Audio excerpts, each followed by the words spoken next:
గంజాయి స్మగ్లింగ్ చేసే వారిని కాకినాడ ఎస్పీ బిందు మాధవ్ వార్నింగ్ ఇచ్చారు. ఎవరైనా స్మగ్లింగ్ చేస్తూ దొరికిపోతే ఎన్డీపీఎస్ చట్టం ప్రకారం కాల్చి పడేస్తారని హెచ్చరించారు. గంజాయి పెడ్లర్లు స్మగ్లర్లపై ఉక్కుపాదం మోపుతున్నామని అన్నారు. కాకినాడ జిల్లాలో గంజాయిపై సమాచారం అందితే తమ నుంచి ఎవరూ తప్పించుకోలేరని చెప్పారు. ఇకపై ఇంకా దూకుడుగా వ్యవహరిస్తామని తేల్చి చెప్పారు. రీసెంట్ గా కిర్లంపూడి పోలీస్ స్టేషన్ లిమిట్స్ లో ఒక ఇన్నోవా క్రిస్టా వెహికల్లో గాంజా ట్రాన్స్పోర్ట్ అవుతుందని ఇన్ఫర్మేషన్ వస్తే వాళ్ళు వేరే డిస్ట్రిక్ట్స్ అవాయిడ్ చేసి కాకినాడకు వచ్చినప్పుడు కాకినాడ పోలీస్ చేజ్ చేసి వాళ్ళని పట్టుకోవడానికి ప్రయత్నం చేయడం జరిగింది. దానిలో కార్ డ్యామేజ్ అయ్యి వాళ్ళకి కొంత ఇంజూర్ అయ్యి ముద్దాయిలు తప్పించుకున్నారు వెహికల్ వదిలేసి. అప్పుడే గాంజా సీజర్ చూపించాము. దాని తర్వాత ఇన్వెస్టిగేట్ చేసి దీనికి లింక్ ఎవరున్నారు అని వెరిఫై చేసి దీనిలో మొత్తం 8 మంది ముద్దాయిలు ఐడెంటిఫై అయితే 3 ఇవాళ అరెస్ట్ చేయడం జరిగింది. దానిలో 2 లేడీస్, ఒక మేల్ పర్సన్ ఉన్నారు. కదమ్ సింగ్ అని,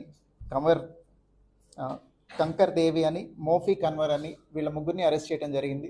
వీళ్ళ దగ్గర నుంచి లీడ్స్ తీసుకొని ఇన్వెస్టిగేషన్లో ఫర్దర్గా ఎవరైతే ఇన్వాల్వ్ అయి ఉన్నారో, ఇది అవుట్ ఆఫ్ స్టేట్ కూడా లింక్ వస్తుంది. సో అదర్ స్టేట్స్లో ఎవరైతే ముద్దాయిలు ఉన్నారో టీం ఫామ్ చేసి వెళ్ళి వాళ్ళని కూడా తీసుకురావడం జరుగుతుంది. దీనిలో మొత్తం 175 గాంజాయి ప్యాకెట్లు, వాటి మీద కిట్ అని ఒక కవర్ ఉంది.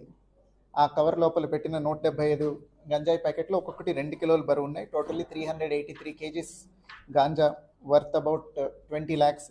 అట్లనే ఇన్నోవా క్రిస్టా వెహికల్, 2 సెల్ ఫోన్లు సీజ్ చేయడం జరిగింది. Total property worth around 30 lakhs has been seized in this case. దీనిలో ఫర్దర్గా ఇన్వెస్టిగేషన్ కంప్లీట్ చేసి అట్లనే వీళ్ళు ఎవరైతే ముద్దాయిలు ఉన్నారో వీళ్ళు కొంచెం ఆర్గనైజ్డ్గా చేస్తున్నట్టు కనిపిస్తుంది కాబట్టి వాళ్ళ ఎసెట్స్ ఎక్కడున్నాయో ఐడెంటిఫై చేసి ఫైనాన్షియల్ ఇన్వెస్టిగేషన్ చేసి ఎసెట్స్ కూడా అటాచ్ చేయడం జరుగుతుంది. ఇదే జగ్గంపేట పోలీస్ స్టేషన్లో ఇంతకుముందు ఒక గంజాయి ముద్దాయి తాలూకు ఇల్లా అటాచ్ చేశారు. పొలమా మీరు అతని పొలాన్ని అటాచ్ చేయడం జరిగింది. ఈ గంజాయి ప్రొసీడ్స్తో కొన్నాడు అదని మనం ఎస్టాబ్లిష్ చేసి ఫైనాన్షియల్ ఇన్వెస్టిగేషన్లో ఆ పొలాన్ని కూడా అటాచ్ చేయడం జరిగింది. అట్లనే ఈ కేసులో కూడా we will take it very seriously. అందులో ఏవైతే ఆస్తులు దీని నుంచి సంపాదించారని ఐడెంటిఫై అవుతుందో అవన్నీ అటాచ్ చేయడానికి we will complete the procedure and get the remaining accused also.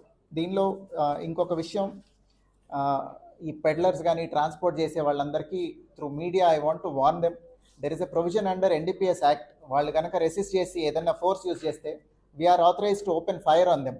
కాల్చి పడేస్తాం. ఎక్కడైనా పిచ్చి వేషాలు వేస్తే ఈ గంజాయి ట్రాన్స్పోర్ట్ చేసేవాళ్ళు ఇంక నుంచి we will take it very very seriously. We have already been taking it seriously. ప్రతిసారి కూడా వీఆర్ వెరీ అగ్రెసివ్. కాకినాడలో ట్రాన్స్పోర్ట్ అవుతుంది అని ఎక్కడి నుంచన్నా ఇన్ఫర్మేషన్ వచ్చి మిస్ అయింది లేదు ఇంతవరకు.